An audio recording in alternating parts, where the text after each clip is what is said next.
Waviwe ugqityelwe ukubonwa ehamba kulomgaqo evele esikolweni ngenjikalanga yangoMvulo. Abazali bakhe baqale ungaqondi kusuku lwesibini engabonakali ze baya kumchaza njengolahlekileyo emapoliseni aseLibode ngolwesithathu.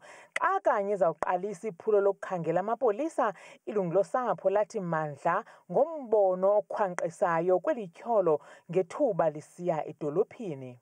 Xa ndisithi qe ngomntwana wesikolo onxibe iuniform impundu zingaphandle kubonakala incebakazi elikhulu elide lazofika apha emlonyeni elivulekileyo elikabhutshu. Ecaleni kwakhe kukhona ubhaka wesikolo ovulekileyo obekwa apha emva kwakhe. Ngapha ngasecaleni kube khona i-empty lekhondom. Wathi sanumkhathazeka njengoba ndizofuna ugrade 11 yonke lento ilapha ekhaya ingathi kuhlelekile kuzawulunga. Sizofunda sakhele umuzi. Ubethobekile enothando ezithobile kakhulu yaye ubegqwese kakhulu kwizibalo kwi-maths, physics, zonke i-subject bekho subject ebinzima kuye.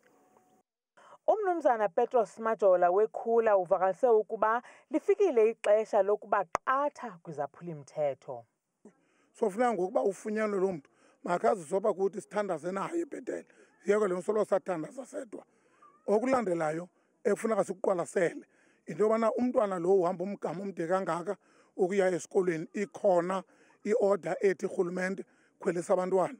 Uba bebekhweliswa ngolaa hlobo besivumelene ngalo ngoDisemba kulaa judgment, umntwana mhlawumbe ngesaphila ngoku. Isingurhulumente wephondo leMpuma Koloni apha okokuqala nje ndingakhankanya kokuba beseleye lapha uward councillor kwakunye nomama uMathanda ongukhansila ukuzoqokolela izidingo ukulungiselela umngcwabo womntana. Esithi ke singurhulumente sawuthatha ezo zinto sihambe nazo sidibane nomasipala walapha eNyandeni sijonge ukubana senza njani uqinisekisa uba umntana ubekwa ngesidima nesithozela.